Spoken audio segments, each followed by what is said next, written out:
For some. Hannah? Communication and encouragement. Communication and encouragement. Yes, team later. It's like, don't call your team up at 4 o'clock and cancel the next day. Oh, never mind. Amelia. Doing what? What benefits the big picture? Benefits the group. Oh, you turned that on, Dave? Thanks. I was going to tell you that. Good.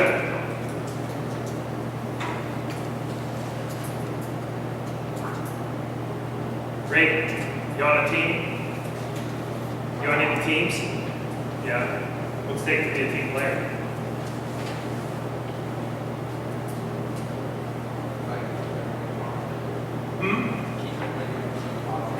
Stay positive.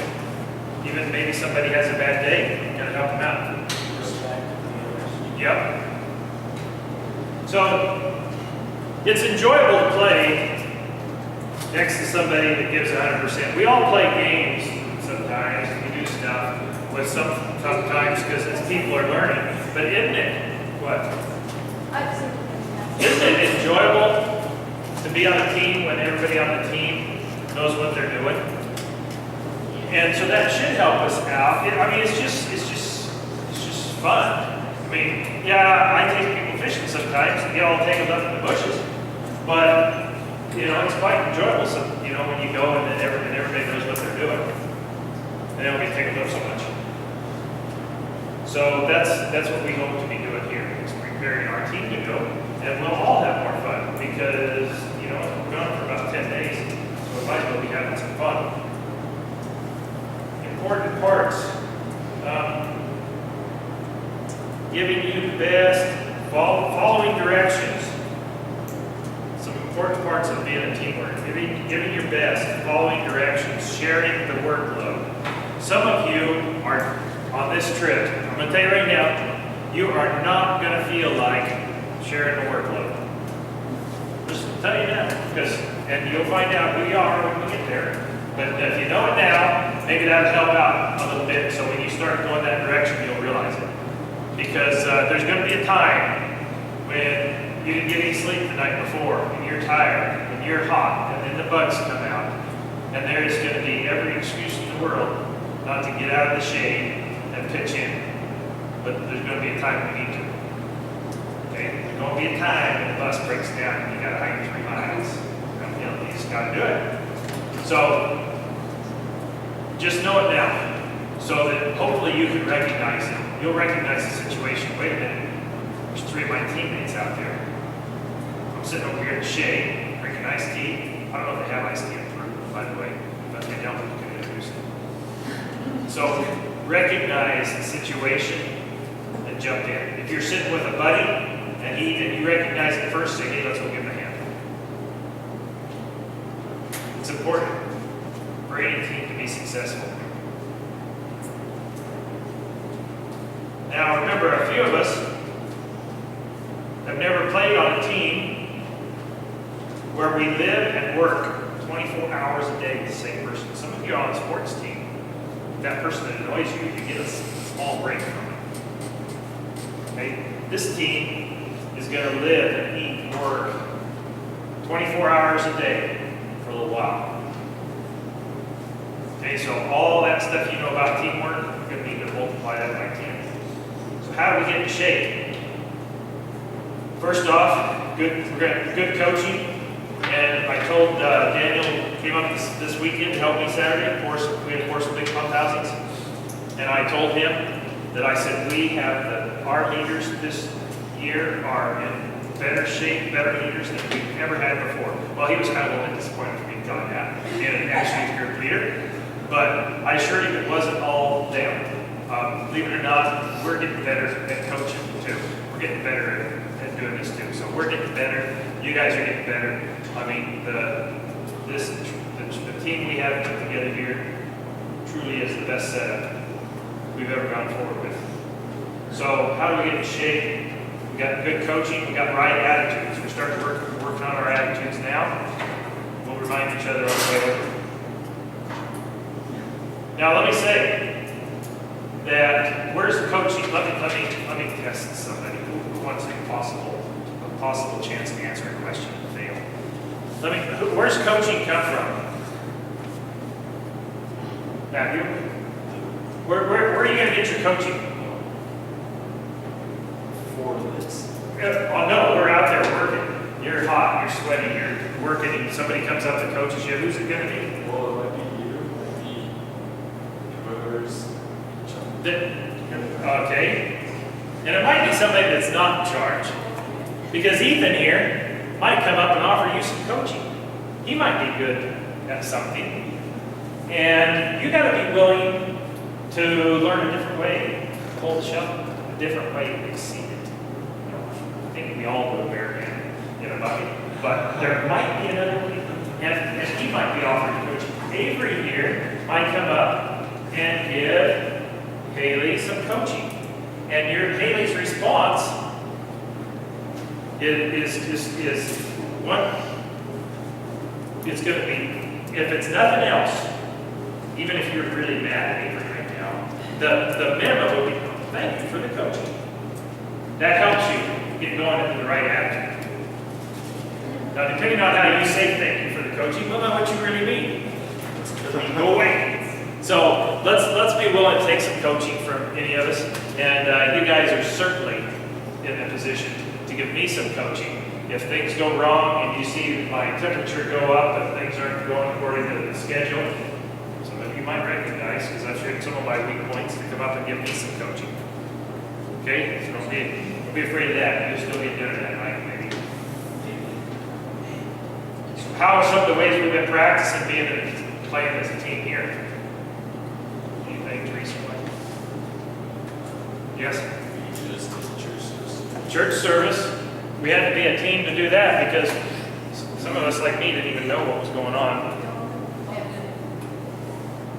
What'd you say?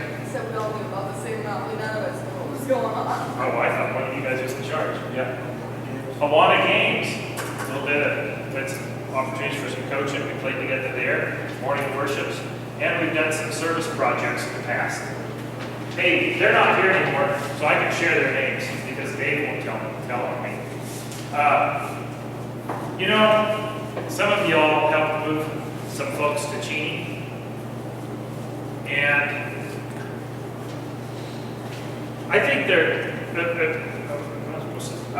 here. They're not in the valley anymore. And so when I wasn't supposed to say anything, it's got limitations, time limitations on it. But those folks, when we helped move them down there, we were we're in debt to them. That couple when we moved down there. We held a magic show here, and we were. That cost a little over $5,000 to bring in the magicians from Colorado. And my plan didn't work. We charged them $10 at the door or something. We made $300 or $400. And when they asked me at church, hey, how'd it go? They asked me the next day at church, how'd it go? And I said it went great. I said, I know personally we've got 3 more kids going to be coming to youth group. Thought that's what they were talking about. They said, no, how did it go financially? And I said, we lost our shorts on that. And they said, well, let us know how much. When you figure out how much, let us know because we want to make up the difference. And I said, oh, you don't want to do that. They said, we want to make up the difference. I said, well, I know the number now. I said, it's $4,874.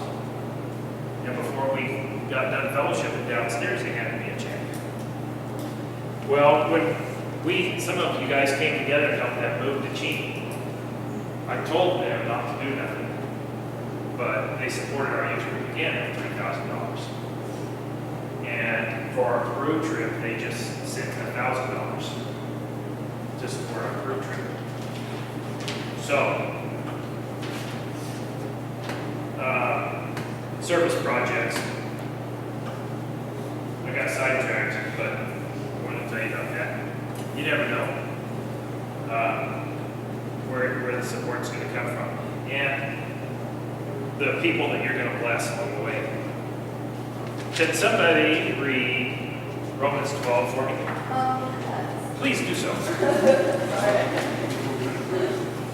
Whole thing?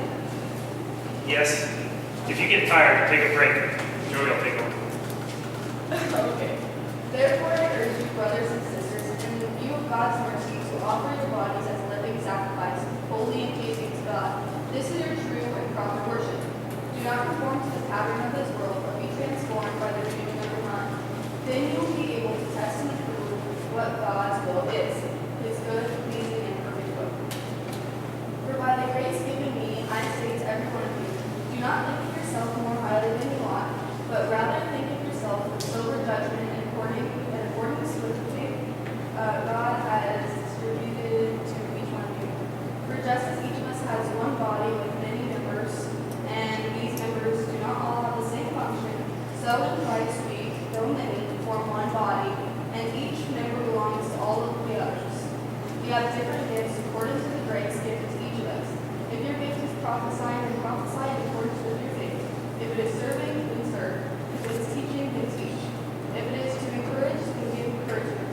If it is giving, then give generously. If it is to lead, do diligently. If it is to show mercy, do it cheerfully. Love must be sincere. Hate what is evil, cling to what is good. Be devoted to one another in love. Honor one another above yourselves.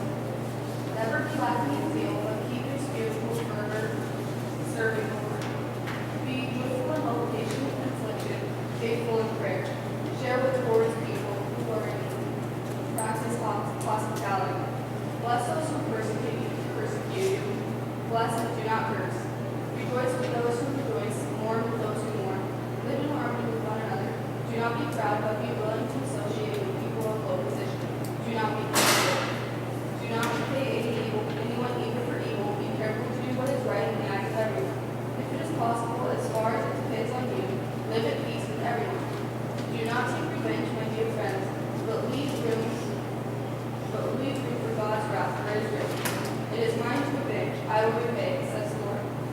On the contrary, if your enemy is hungry, feed him. If he is thirsty, give him something to drink. In doing this, you will heap burning coals on his head. Do not be overcome by evil, but overcome evil with good. Thank you.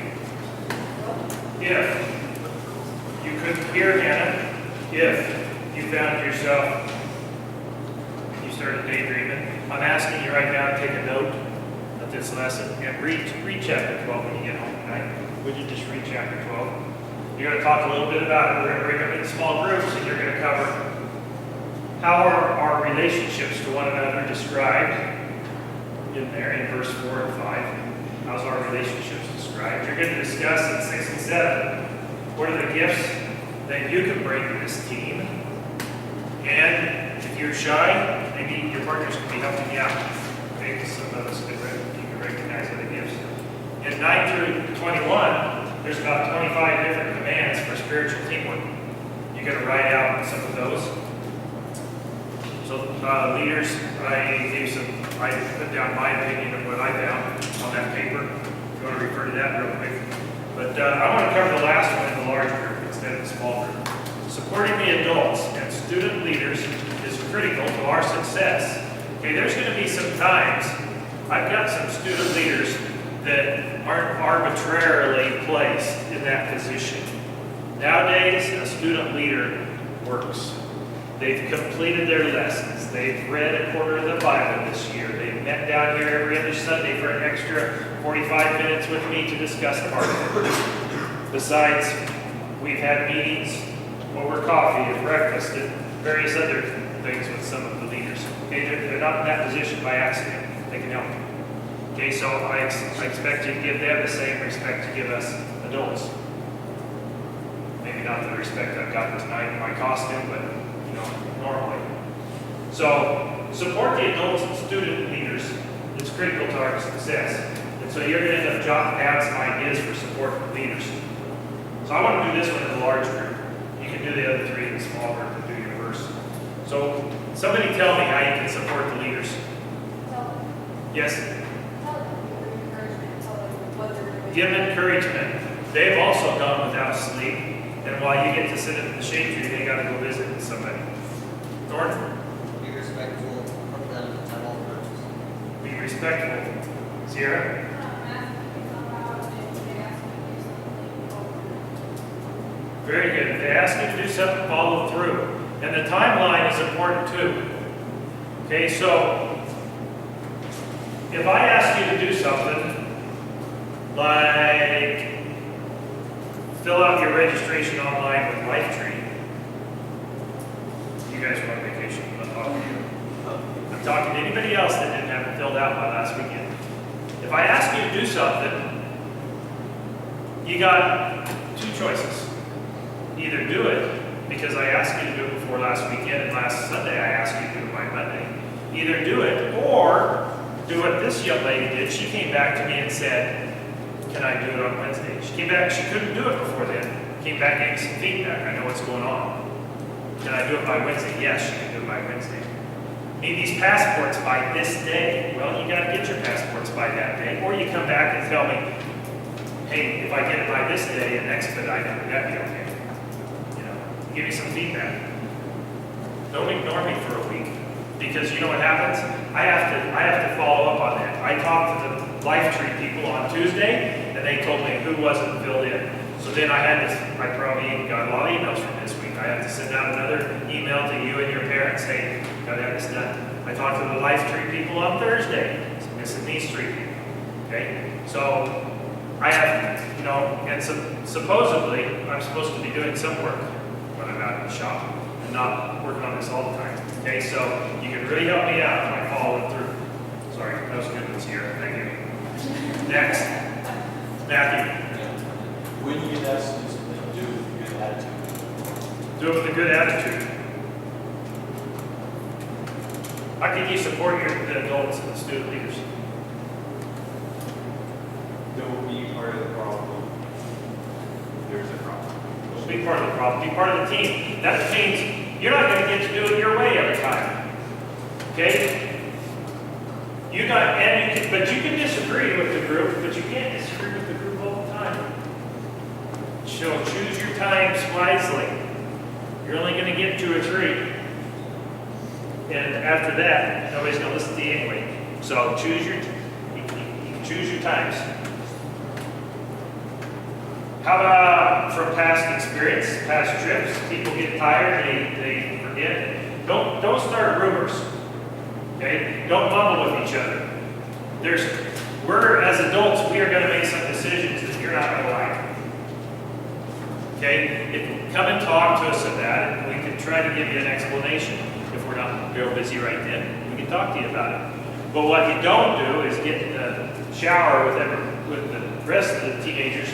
By the time everybody gets cleaned up and comes out, you got 6 others that are grumbling about a leader now. Okay, that don't help. Stay with the group when you're asked to. If you're asked to stay as a group, you stay as a group. If you get separated, you holler, you scream, and your buddy, if Tristan gets separated and he can't, his buddy next to him says, hey, we lost Tristan back there.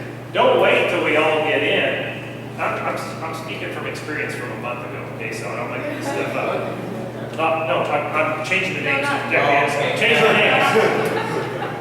Don't wait till we all get inside and we all start looking for him, and before you come up and say, you know, you got to turn around at the door.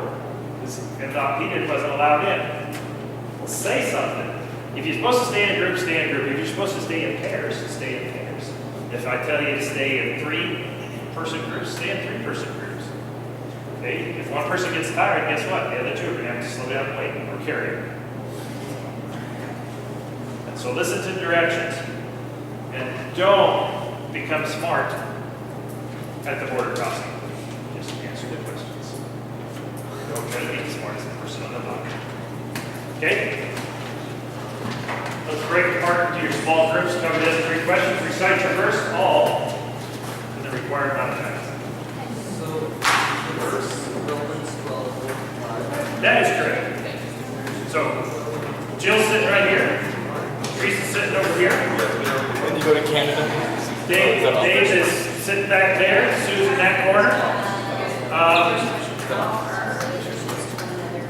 We might get, if 5 people's too much for you, Sue's only got 2 over there. What's the verse?